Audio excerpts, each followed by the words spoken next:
as soon as I figured out like what I was good at, this podcasting thing, like this writing thing, like I just can't let it go. I can't give it up. I can't stop it, and I can't stop living, because I want to see this through to the end. I want to help in any way I can to make sure my people come out on this, on the right end. So that's my purpose to be here. You called it a writing thing. What's the writing thing?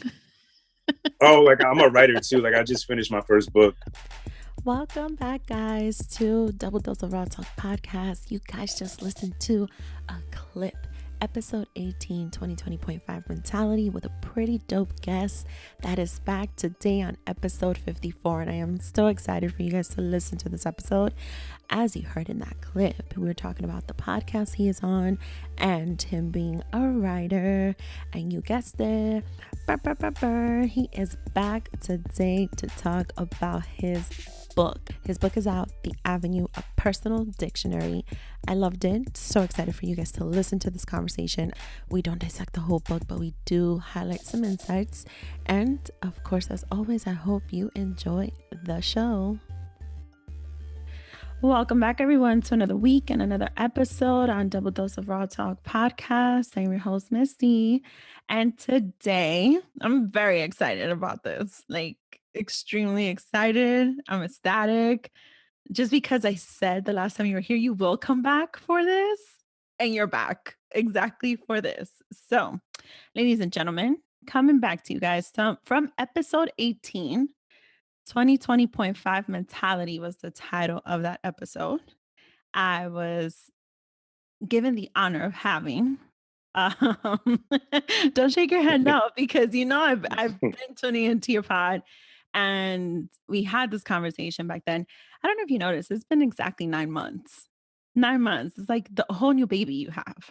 Yeah, I don't remember anything I said on that last episode at all. That's okay. I don't remember who I was around that time, honestly. Even better. Perfect. That's even better. Guys, I have here for you now Amazon top selling author. Am I correct? Amazon best-selling author is appropriate to say. Yeah. Best-selling author, appropriate. Sir Jeff Kelly, welcome back. Yes, thank you so much. What episode number is this now? Oh, this is going to be 54. Damn, so you came a long way too in 9 months from episode 18 when I was first on. I feel like you were still getting used to everything, and now you're a professional. Thank you. Yes. I appreciate that. And it's great to have you back. So just to give you guys a little bit of context with you guys, and here I've been just following the two hosts of the show and to see where, from when I first listened to your show, how I first came to know of you and the show, having met you guys on the first live show you guys had. It's just to see where you are today. It's just so amazing. You have a book out, and I want to first break this. Oh, there it goes. No, you can show it one more time. Okay, here it goes. Yeah. Yes. I'm going to put this as a clip. I hope you know this. Oh, amazing. Perfect. Okay, cool. Yes. Okay, so we're going to dive into the book. We're going to dive into all of its purpose and its reason, right? But before we start that, I normally have an icebreaker, and I just want to make this one with just one question, because we already put it into perspective. From episode 18 that you joined me to where we are today, 9 months later, how does it feel to have this book finally out? Honestly, it feels better than it did. Like initially, the day of release, I still had like a bit of anxiety, mixed with excitement, but the excitement was a bit less than now that I'm like, it's been officially over a week now, 8 days since the book came out. And it just feels great to see the feedback, see the results, obviously to see the fact that I got number one, and other opportunities that have come from that experience within literally a week. So it just feels good. I feel very proud. It's like this book took me 4 years to write, and to see it affect people's lives like I always knew it would. Yeah. It's just amazing. It's amazing. It's nothing short of amazing. What has, we're going to dive into this, but in case you guys don't know this by now, 54 episodes later, I do read books. I still have a thing for reading books. And so when I saw that you were going to release pre-release copies, I was like, I want one. I want one. And I typed right in. I was expecting it. I'm not gonna lie. Mm, I felt like a slight, like I should get one. I mean, I said I was gonna have you back. It's not like I'm like I need to have you back. right. So to be able to read it, to take it in, we're going to dive into what it was even for me as a reader, for me as someone who has listened to you on a show, share so much, but then to really see you put it in a book about Mhm. yourself and the way that you did it. It's insane to me how so much just aligned and it flowed so well. Mm. And for me, it was like, damn, he makes sense. There was That's certain crazy. parts that it was like, damn, he makes sense. Like, yes. And I was just like, Hmm. okay, I see what you did here. So I wanted to just have that question answered. And let's take that moment in. And we're going to dive right into the first segment of the show, which is As Raw as It Gets. And I'm actually going to give this a title: The Book Has a Cover and an Author. So if I didn't say it enough already, congratulations on Thank you this so much. release. And I'm Thank so you. proud of you. I'm so happy for you. In pre-COVID times, I could have so envisioned you signing copies. I would have wanted an actual physical signed copy.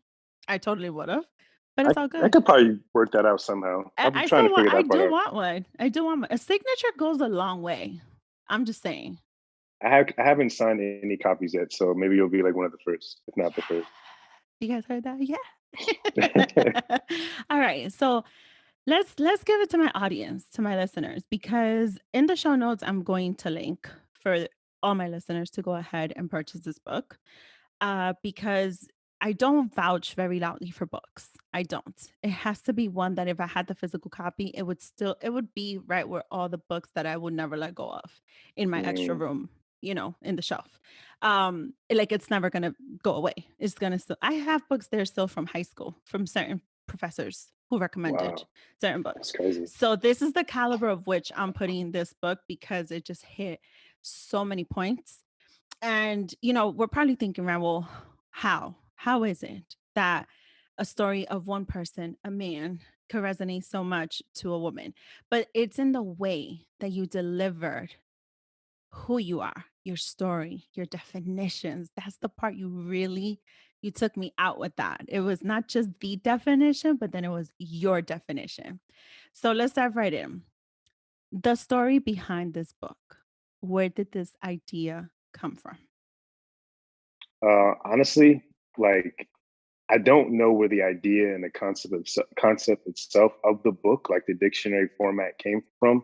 But I always did want to write a book. Writing has always been my passion. I loved it ever since middle school. I remember my middle school English teacher, Mr. Capron. He was the first person to actually give me positive reinforcement on my writing, like consistently, and that obviously was a testament to my skill. And like you have to be nice to your students, right? But I could tell he was being genuine, so that's what kind of gave me the confidence to write. But at its core, the book was just meant to be a tangible form of healing for myself. So I would rely on outside and external mediums to try to find myself and try to find healing, whether it be relationships, whether it be through therapy.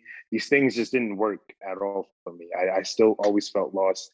I lost so many people in my life due to who I was previously. And like, I let my depression lead my way. So I just needed to find a medium to heal and to find myself. And that's what this book ended up being. And I needed to do it head on. So that's why it's written in a dictionary format. I need to pick specific words that I identify with very closely to get to the root of why I identify with that word and why I am the way I am. So it just, it started off as just something just strictly for me. And then it turned into something that people like yourself and other people can really identify with and relate to. And here it is today. Absolutely. Absolutely. What was crazy to me was in so many of your chapters, your definition, like I would read the definition of the word, right? Mm. And then reading your definition, you just delivered it in a far more simple way.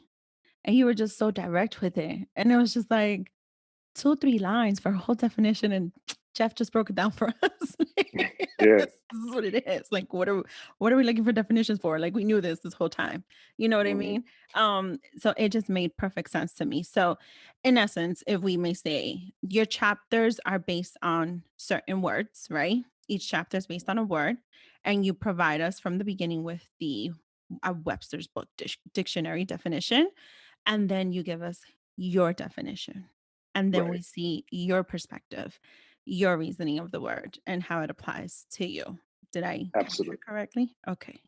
That's pretty much it. And I kind of didn't. I don't know if you noticed, like they're not really super long chapters. They're kind of also straight to the point. I didn't want to like do too much or write too much and like bore people. So Yeah. Yeah. it's And kind of just straight to the point. you kept me engaged. You kept me engaged, like very to the point, very you were I'm so big on the delivery of a message, especially in a book.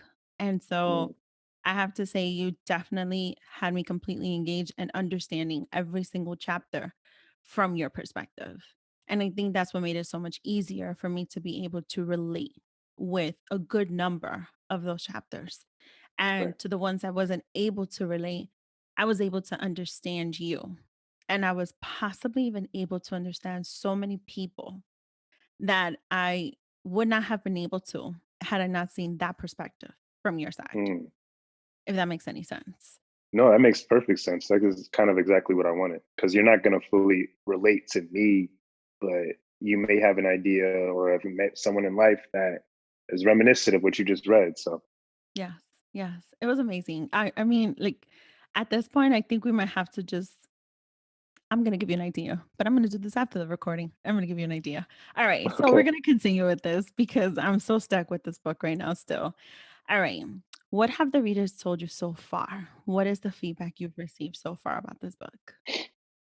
Man, it's honestly it's been all positive, and it's mostly I've mostly been hearing like how innovative and unique it is. Just the structure of the book is just so different. Very they love the transparency, the relatability, the honesty.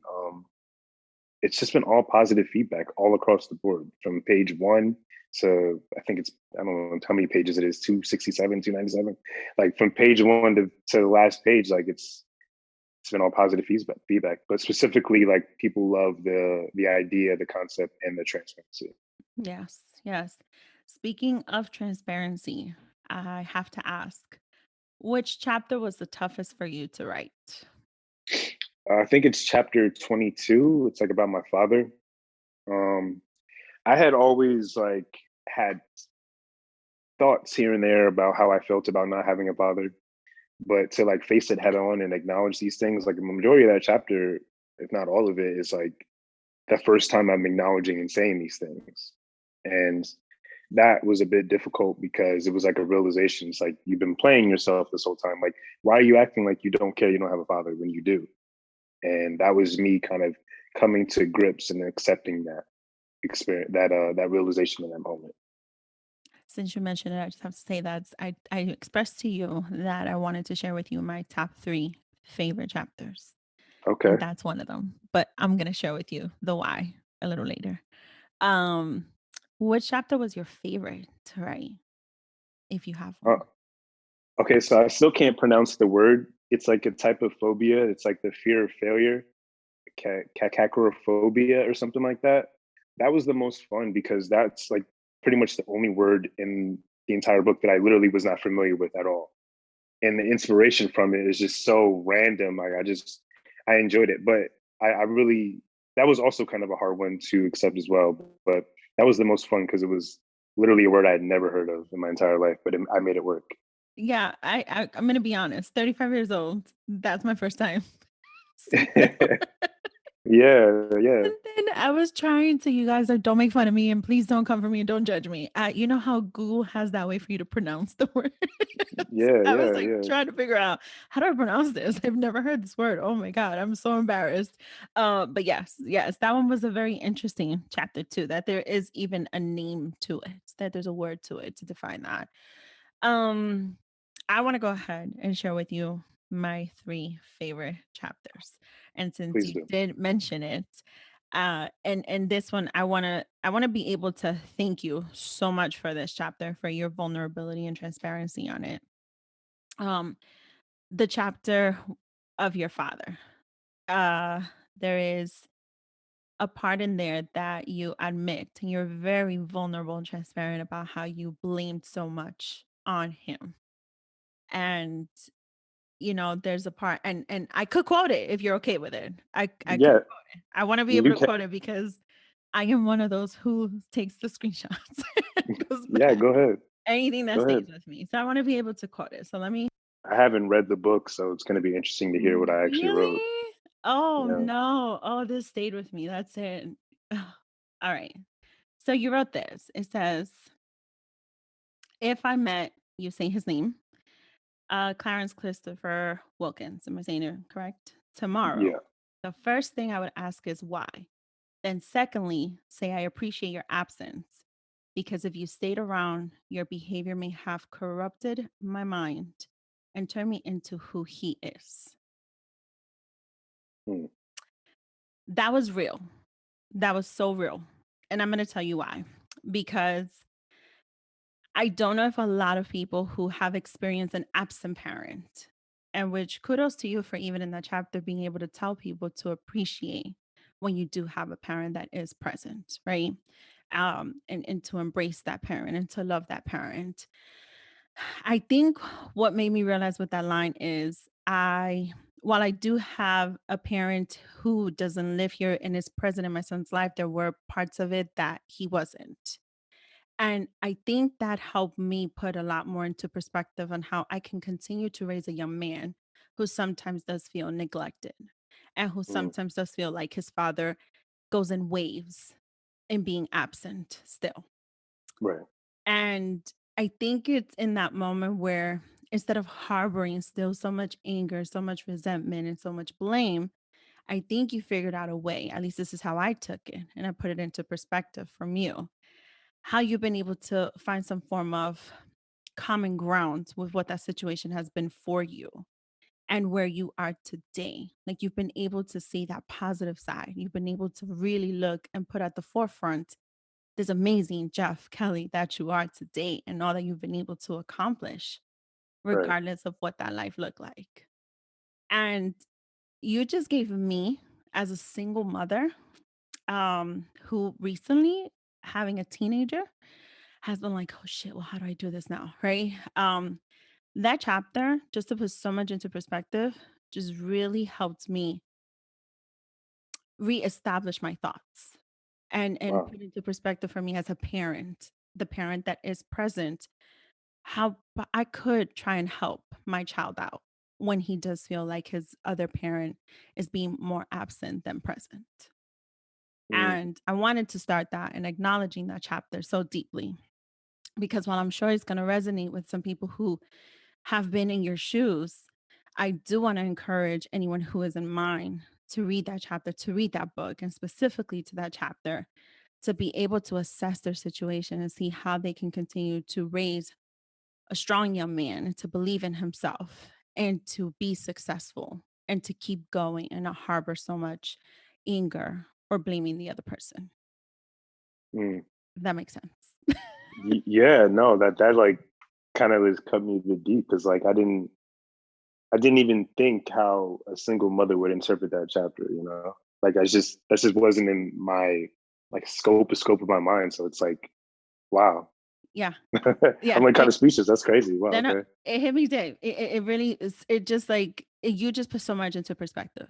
You did. I think in more ways than one, I took it as an aid, to be honest, without you even knowing me as a reader, trying to figure certain things out and putting so much into alignment through your words. And that's why I said, oh, let me start by saying thank you for that because you were so transparent with it and you were so vulnerable with it. And in the good graces of this show, you were very raw with it too. When it comes to that chapter, you were. Absolutely. And I think it takes a lot of courage to be able to do that and to be that transparent to your readers. The other one that I have that's my favorite is chapter 13, confidence. Mm, Uh, another raw moment. It's insane because I feel like a lot of the time, people are like, oh, you're so confident or you carry yourself so confident.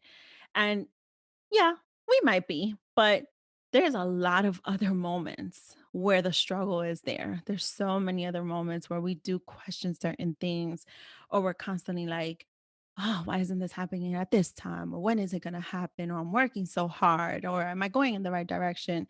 And I think that chapter in itself is such a testimony to how you personally, but it resonated so much for me on a Mm. personal note, how you just don't stop and you just don't quit, right? There's so much of a fight. And I felt that. I felt your message. Like I know it's words in a book, but I felt it. I felt how you put so much into perspective, your battle, your struggle with it, but yet you're still a very confident person and you still put that on the forefront. That's crazy. Again, like I haven't read the book back since like through like editing, so it's like I don't want to go back and see what I even said to make you feel Really? these things and express these things. It's like I don't know. I just wrote. I was writing from my perspective and how I felt. Again, it took me a while to even think about how it affected other people. So this is crazy. I keep going, please. I hope you're taking it in though. I hope you are. And I'm like, trying. Yeah. yeah, just seeing how there's so many perspectives that you've helped people to see. Like I haven't spoken to anyone else who has read your book, but I know Mm. how it's impacted for me, right? And just in reading the entire book, I know that was so therapeutic for you. Like I know it. I know it. It was therapeutic for me to even read it, to be honest. And again, whether it's been something that I've been able to resonate with or something that has helped me put into perspective about someone else that I may Mm. know and to better understand them, to be very honest, like extremely honest. And not that I'm going to incriminate anyone, I'm not, but I'm just saying it's helped me out. The third one has to be the chapter 28 hate. And the Mm. only reason why it's my favorite, and just because it's just from the moment of the definition, you just made it so simple, the definition itself. But I am one who chooses very wisely when to use that word hate. It is not my favorite word. I Mhm. don't like using it. I feel like when you do, you just call on so much negativity, right? Mhm. And you do hear the typical, oh, it's not good or it's not real unless you have the haters and whatnot, right? But I think what I love so much about it is you addressed it. It's kind of like this elephant in the room with the word hate, right? Because it has such a negative tone to it and a negative definition. And I just appreciate it so much just getting to the bottom of it and addressing it and just like let's just cut this one out the picture right now, right here. Let's just do it. And you address it. Um and for me who just believes so wholly like hate is just such a strong word, choose it wisely. You used it so perfect just in your explanation of it. And I was like, okay, I like this. I may have to start quoting Jeff on this one. Moving forward, I'm going to start quoting Jeff on this one. But I Right. wanted to list these three chapters just as my personal favorites, but also to just continue not so much the advocating, but also being able to very respectfully say, I am a fan of this book. I am. One, just for the way you wrote it, the structure, and just the way I've been able to so much so make sense out of so many things in life, whether my life in general, life of my child, uh, life of many people that I've met that I am whether still in relations with or no longer, right? Mm. I think you have structured a book and you've delivered a very strong message through each and every chapter about yourself, but also for people to reflect within themselves. And Mhm. so that's where I want to be able to put this book out there to every single person who is listening to my show and encourage for them to go get this book. Because, I mean, if my opinion matters, and I've been told it does to some of my listeners, it is a very well executed book. And I think it goes to show why you are Amazon best-selling author. Did I say it right this time? Yes, you I did. did say it right. You Okay. did. All right. How has the how has the press run for you been so far? Like now that people know of your book, how has the conversation been surrounding your book itself? Um, yeah, I mean, it's kind of been more stuff like this, just more interviews, people trying to understand like why and how I did it. It's been consistent. It's actually been more than I really thought. I kind of just thought people would just want the book and that would be enough. Like they didn't want to know much more about me. But yeah, I mean, I've heard from other podcasters, other publishers for my next book, other opportunities that are on the way, just really cool stuff. And it's all happened because of a book. It's just kind of crazy. So I'm honored for I never get tired of talking about this. Never get tired of talking about my story. Like I said, I put 4 years of my life into this. So it's like now I want to spend another at least four, maybe 3 years talking about this and spreading the message of this book and my message. So Yeah. it feels great. Absolutely. I mean, since you mentioned it already, I might as well ask, where are the next steps for the next books? I mean, my listeners should still go buy this book Yeah. and read Yeah. it before, Jeff gives us another gem for us to read. But Yeah. I know I do follow your social media. I'm all up in your business. Hmm. But I do know you have a certain plan of where you see the future of your story being continued going. So the next book, because I know you're always writing, like I know you're always thinking. So where do you see that going as far as your next book coming along? Well, I have two other books like already done. So this book, The Avenue, is the first of like a three-part series. So I've already written the second part of that, and then my next book that I was going to release maybe end of this year is titled Lost and Found. Okay. And I'm not going to say too much about it, but I do think that's the best thing I've ever written in my life. Probably the best thing I will write up until this point. Okay. So I'm shopping through publishers. I may self-publish again. I'm still deciding what I want to do with it, but that's going to be the next book that's released, and that's literally the best thing I've ever wrote. Honestly, Okay. I mean, you I'm could I'm flex. really proud of that. You could go ahead and flex and be very proud of Yeah, it. You are supposed to be your number one person regardless. So I yeah, wouldn't expect anything less of when you are sharing this information with me, with my platform. I'm a preacher of it. You are your number one hype man, first and foremost. So if you know that's absolutely. the best work that you have, then I am going to be excited to get a signed copy of that one too. I'm just putting it out there right now. You'll definitely get that. You definitely get that one. I'm not trying to be I'm definitely confident, but like I don't think I've never been so sure. Like I was kind of a bit hesitant to put The Avenue out. Like there was definitely some things about it that I wish I could go back and change, and I almost did like last minute. But I think my next book is like from beginning to end is literally everything I wanted to do. Like I don't think I could possibly add anything else to it. So that's gonna come out whenever. We'll see soon. Interesting. I swear, always give agenda to my guests, but it's not like this is planned. It's not like the conversation is planned. But in Right. the essence of you saying there are some things that you probably would have wished you had not put in there, right? Is there a particular reason why with that? Because it actually goes perfect with what we're going to go into. And Right. another quote I'm going to give you from your book.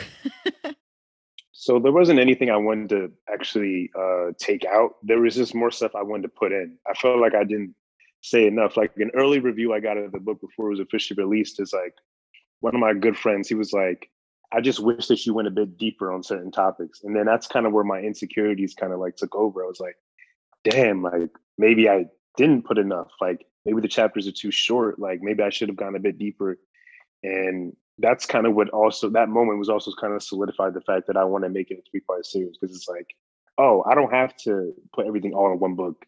I could just this is the introductory. This is like the bait at the end of the line to reel you in, and then I can just keep you here and bring you back for more. So I initially just wanted to put more in, then I was like, nah, I think what I did is fine, I and I agree. left it. I mean, respectfully to whoever wanted more, because I too would have wanted more detail. But because I already knew you've been on this journey of writing another book, I kind of thought that that's exactly what you were leading to. Uh, Mm, like, I see you as someone who there's still more to your story. So I know you're going to share it with us at some point. yeah, So when you've been able to introduce us, at least introduce me to certain aspects of your life, it gives me a better understanding as to who you are, and it puts me in a position to want to know more of your Right. story. So, if that was the goal, more or less, you definitely succeeded on this end. But I totally understand the whole concept of, oh, I wanted more. I wanted to know a little bit more and to put a lot more into perspective. Like, I get that. I do. If I'm going to be Hmm. honest, just also because I'm slightly nosy sometimes. So it's like, wait, is that all that happened? Like, what else happened? So, Yeah. on that There's so perspective, much more. So yeah. much more. Absolutely. So the reason why I wanted to clarify is because what we're going to tackle in the second segment, which is the double or nothing segment of the show, I am going to title this "Speaking of Authors," and the reason why is because this thought resonated with me. This matter of fact of society and culture, right? From your chapter 14, Control, and I'm going to reference it just because I don't want to mess it up. And the ending of that chapter, you actually wrote, "The power of the tongue knows no bounds. So what you say, both in form of positive and negative speech, is being heard by the universe always. So be mindful of what you say always, even when you are typing something on social media. Be careful what you say, not just out of fear of what the moderators of the site will say, but for the fear of what type of energy you will receive back." Right. So, this one, when I read that specific part of that chapter, for one, it definitely stayed with me the whole I'm all for the universal powers. I pray to the universe, right? Hmm. What you send out, it can come back to you, right? And so you want to send out the right energy, you want to speak the right things into existence. But one of the things that resonated so much with me, especially the part where you wrote about, what you put out there on social media, right? And just Hmm. sometimes the feedback that you receive. One of the concepts that came to my mind was this whole thing of, and let me know how you feel about this, cancel culture, right? In saying the wrong things or sometimes not delivering your message correctly on certain platforms, right? So whether it is a tweet, whether it is, an episode on a podcast, saying something that may not sit well with someone else, right? Or even now, and you know this, I think I shared this with you before. I'm on my route in writing my book, and you're someone who I do look up to, who has been writing his book and has now released his book.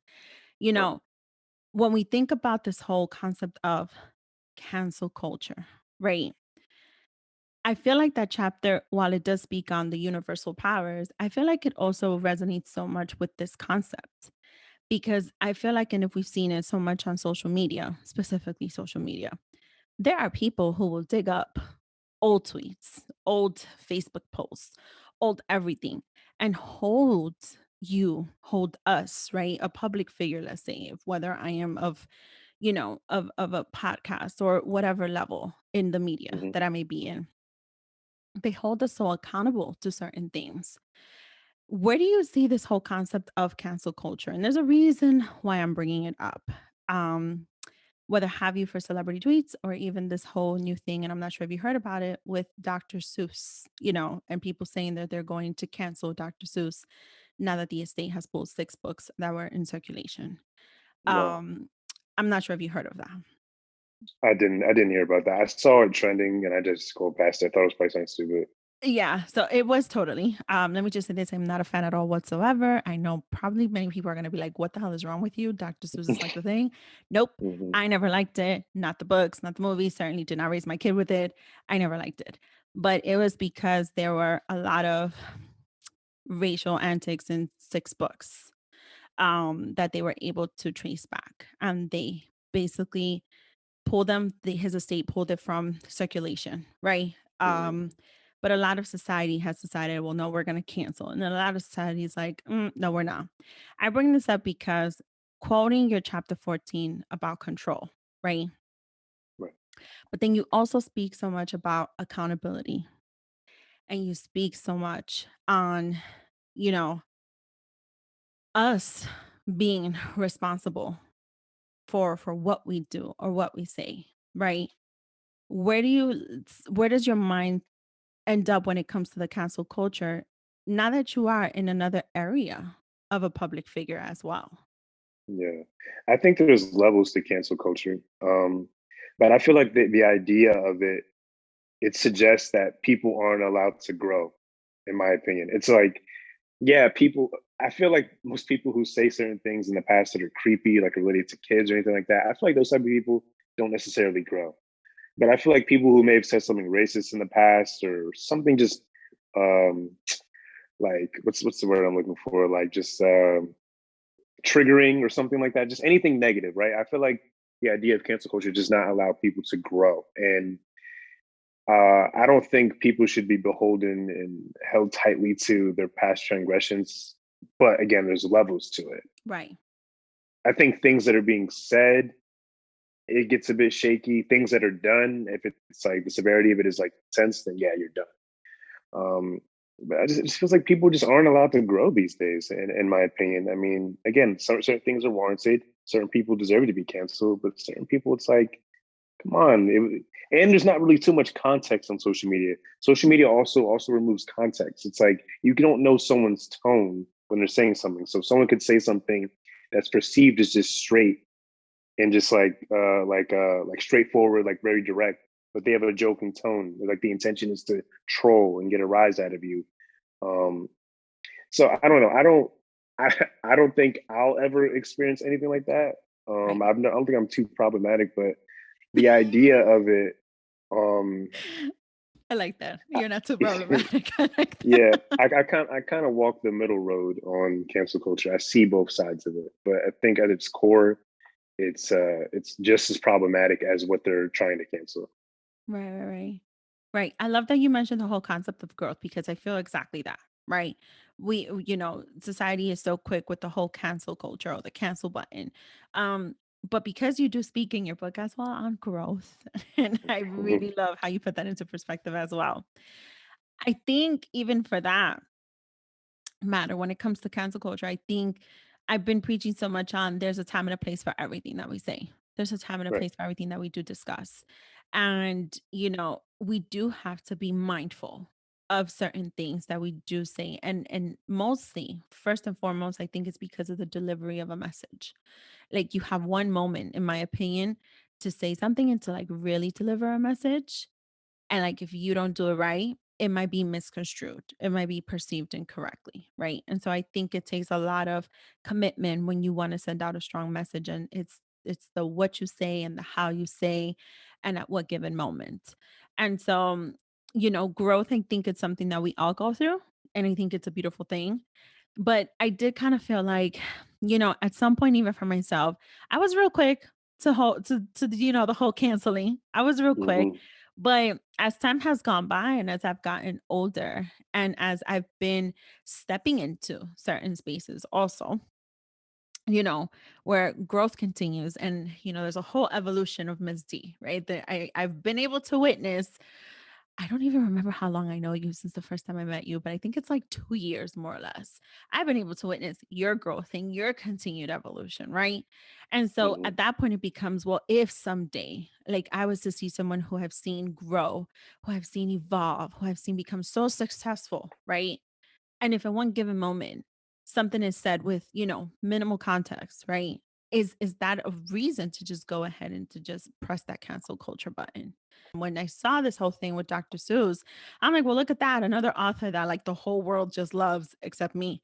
I can never, like, I can't. Not the drawings, not the colors, not the movies, no, nothing. I never bought a single book for my kid of Dr. Same. Seuss. I know Yeah. people are gonna come for me. I swear. I'm gonna get an email or a message. I'm like, what is wrong with you? I'm sending you a whole Dr. Seuss package. I'm like, no, I don't want it. Absolutely not. um, when it comes to another chapter of yours, and this is gonna flow right into the third segment of the show, and it's gonna be the overdose. Um, Okay. this is also one of my favorites, but I'm gonna tell you why it's one of my favorites.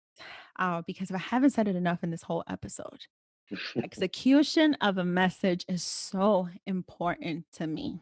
Okay. And this is a topic that we're not oblivious to it. We definitely discussed it on episode 18. Just, how this whole pandemic has been and mental state and how it's been affecting us and how we were working through it. And during that time, it was July 2nd when episode 18 aired. So at that point, I know you're looking at me like, damn, Misty, like you remember all this shit? Like what the Jeff was like, Yeah, that was a bad. I remember July. That was a bad time for me. That was really bad. was it? Yeah, No. I had just gotten like, I think my breakup was maybe right around then, or it was definitely around that month. But that was my most recent breakup. Okay, so Yeah. you know what? Before I hit off this overdose, you brought it up, but I just want to give you recognition on that. No, let me give you recognition on that. And I think we've talked about this, off recordings, right? And I think we talked about this here and there, just a minimal conversation. Yeah. Your transparency on you as a man, attitude. It's really hard for me to get these words out. Let me just be very transparent on this. Mm, But your transparency on that, how certain times and certain things of your life and certain struggles you may have had have affected your relationships. Um, I think that is probably one of the greatest parts of your book because I would love to see more men feeling that comfortable to talk about things like that. And I don't think that too many men are. yeah. And low key, I want to buy a certain amount of copies of yours to mail it out to certain exes. Just saying. I'm just gonna be honest because let me be transparent about this. And because I think what you were able to prove in that moment, at least for me, and putting things into perspective for me, is that a certain person or a certain person from a past, a certain, in my case, a man, doesn't necessarily have to be a piece of shit or horrible person just because they may have had a certain struggle. You know what I mean? Just because they may have been in a certain time or space. And I was so quick to judge that man. I was so quick to put that man into a category and never thinking if maybe that man was battling something or was going through something or just didn't know how to express it, or maybe there was just not enough of a safe space from my end for him to do so. And I think you helped me understand that a little bit more, about certain members of my past. Mm, And I want to give you that recognition too, because if there is anyone out there who needs to just have that resonate with them a little bit or feel like somebody understands them, especially any men, because I do have male listeners, I see the stats. Please get this book. And if vulnerability had a chapter, that would be it, to be honest with you. right. 1000%. So kudos to you Yeah. on that. Yeah. I mean, yeah, I had to. I mean, I had to. I couldn't like tiptoe really anything involving my part in any of my relationships, or else I wouldn't have learned from it. So I had to really. I took any feelings I may have felt about like it not being my fault out of the equation and just kind of put all the accountability on myself. It pretty much was like a lot of my failed relationships for the most part were due to me. So I had to really acknowledge that in order to grow from that, in order to potentially build another relationship with somebody else. So it's I'm still kind of working through that, but Yeah. being patient with myself. Yeah. I like that. You're being patient with yourself. I like Yeah. that. I'm gonna be Yeah. patient with myself too. That's it. This is all Jeff's Yeah. fault. Take it day by day. So I am. I am. No, but I really appreciated that. I'm about to just buy copies and just mail it out to some people. I swear. Like this is what we're gonna do at this it's point. on Amazon right now. That's what we're gonna do. You get a copy, you get a copy, you get a copy. Do you still live here? I'm mailing it to your house. That's it. Right. This is what Right, you're right. getting. It's an early Christmas gift. All right. So for the overdose, and again, I swear things just sometimes are meant to happen, right? They're just meant to be because I took my notes, right? First of all, I started with about 8 favorite chapters, but then I said, for the essence of the show, I cannot discuss 8 favorite chapters, right? And then I'm going to give away the entire book. And what I need people to do is go get their own copy and be able to read it, right? So Absolutely. I narrowed it down to just 3 main favorite chapters, right? But there is one chapter that I want to discuss on the overdose. And it still falls under one of my favorite chapters. So I'm going to pull up the exact quote that I love about it because, like I said before, execution is key. And one of the things that I took from this chapter is just how well you were able to send out a message of what you're proud of, being proud of who you are, and still delivering. If that was your intent, kudos to you because I think you succeeded in it. And if it wasn't, I hope this is exactly how it resonates with many people who pick up this copy, right? So it is chapter 10. Do you know which word that is? Let How me much? check. Hold on. How much? I'm testing him now, guys. Uh, He's referencing his book. First of all, I oh, definitely want a black. copy. Yeah. Oh, yeah. I remember Yes. this. Yeah, black. Yeah. Okay. Yes. All right. So the reason why I definitely now want to, first of all, now I want a copy. That's it. Because I just saw you holding that book and I'm like, no, I need to have my own copy with his signature on it. All right. So you wrote, there is no world without us. There is no culture without us. Black is beautiful. To the non Black folks who are reading this chapter and have not closed the book, no, I am not anti you. I am just all for me and my own. I take pride in who I am and where I come from. This is why I love that line so much. Okay. To anyone who is of non Black, right? I'm not anti you just because I'm proud of who I am and the skin I'm in. And I think that that is something that society still struggles. There are some members of society who still struggle to understand that just because we can stand in a place and say, I am for this movement, I am for this group of people, I am for that doesn't mean I'm anti everyone else. You put into perspective for me right there what every single person needs to understand that stands here and says all lives matter. I kind of like want to take that excerpt and like hashtag it to all of those people because your delivery in that message was exactly that. Like, in no way are you expressing any hate for anyone else. You're just expressing the love for who you are, your culture, your skin, your power, your beauty, everything. And we are in a world, right, where we're dealing with so many groups still fighting, so many movements, right? We are dealing with a lot of violence still, if that's exactly what we're going to call it, towards different groups. And I think that that line in itself, if not particular to what that chapter is and that definition, it can apply to so many for people to understand that it's not about being anti you, it's about having love for me and Yeah. having love for what I stand for and what I fight for. Yeah. And And even the idea of the chapter is like, it's not even just strictly black. Like, that could be your version of it. Like, it's just all about just taking pride and loving who you are. So I choose to love being black, but you could choose replace the word black with whatever your race is and have that same mentality and have written that same chapter, you know? right, right. It really hit me. And it resonated with me because I was going to talk about something else on the overdose, but I decided, nah, this is definitely about bringing back Jeff, being someone who I respect in the Mm, podcast industry and now even as an author. And thank you. I said, I want to highlight this chapter because if I'm going to be very transparent in the overdose, we usually discuss something that either pissed us off or have us on a good vibe. And so this book has me on a good vibe.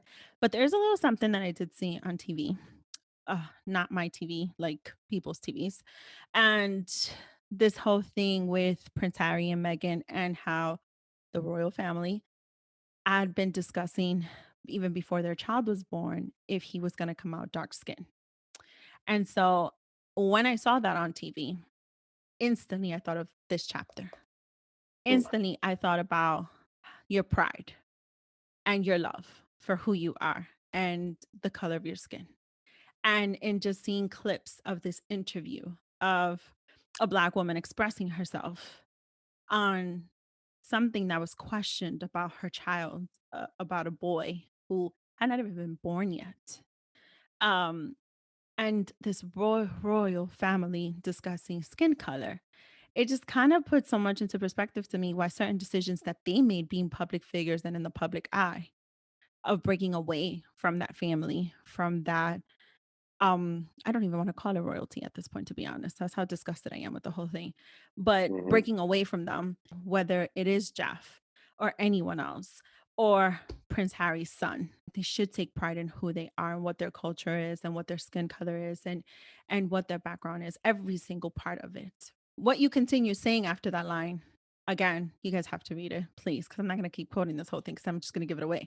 But what you continue saying made even more perfect sense about ancestry, right? And understanding certain things. Yeah. So I wanted to highlight that chapter in this overdose, of course, because I was very much so triggered with this atrocious thing that happened to Prince Harry and Meghan about their child. I don't know if you saw that. I don't know if you heard about that at all. No, I definitely heard about that. I was looking forward to looking at the full interview because Oprah is actually one of my inspirations. I just like to see her interview like all the time. So I was looking to hopefully educate myself through that interview. Probably after this, Yes. honestly. Yes. I would be interested in hearing what you have to say about it. Yeah, I might. I was looking because I want to bring it up on a podcast we're doing later this week. So we'll see. Yes, yes, absolutely. I hope you do on that overdose. And so maybe we might just hashtag the royal family on that chapter. I don't know. We might just have to do that. Yeah, may have to send them a copy of the book or something. Send them a copy. Sign it too. Yeah, All the way. they'll probably they'll probably throw it right out as soon as they see the cover. Oh no. Yeah. All right. So again, this was bringing you back on this platform to just get a deeper, raw dose on what this book is. Your word, your experience. There it goes again. I am Yeah. that's it. I'm getting a copy. Like, I hope you know this. I'm declaring Please it. do. I'm Yeah. getting a copy. I want the signed one though. Why wouldn't you sign them? Well, I don't print the books. Amazon does. No, I So I know, mean, but maybe I can like I'll get you a signed I one. mean, I'm I'll gonna figure get it out. one, but I also want a Yeah. signed one. I am Yeah, I'll try so to sign like bold. It's disgusting. I'm terrible. I should be ashamed of myself. All right. So, it. do you want to tell my listeners where they can continue to find you, to listen to you, and where they can follow you so they don't miss out on the next book? Yes. Please, first and foremost, subscribe to the Introverted Intuition podcast, available on all platforms, youtube.com/introverted intuition. Leave a 5-star review. Those really help. Follow me on Twitter at THT, that ambitious guy, and at the Av360 on Instagram. Yes. And my first book, The Avenue Personal Dictionary, is available on Amazon. The ebook version is $2.99. Paperback is $15. I do have like some extra ebook copies. So if you're interested in the free one, just DM me on Instagram or Twitter, and I can definitely get that to you. And yeah, that's it. Thank you. Thank you so much for having me back on the show. Hopefully I'll be back on like, I don't know, episode 103 or something. Oh, episode. I like that. Yeah, like Yes. just in the future, do like a Yes. We're three-part series. we're speaking it into existence because I'm a fan. Yeah, I'm a fan. I don't care. You guys are going to have everything in the show notes so you can follow Jeff and you can follow his journey. There is more to his story. You guys do not want to not be up to date with his introduction on this book. I'm linking it in the show notes so you guys go purchase your copy. I am honored you came Thank on you. the show and gave me just a moment to discuss this new journey of yours. So thank you for that. I appreciate you. Thank, thank you for having me. I appreciate it. All right, guys. And you guys already know this is another week and another episode on Double Dose of Raw Talk podcast. I am your host, Misty, and you guys will tune in next week. Bye. Make sure to follow us on Instagram and Twitter. And we are streaming on all platforms. Check us out on Apple and Spotify. And don't forget to subscribe, rate, and review. Now let's talk about it.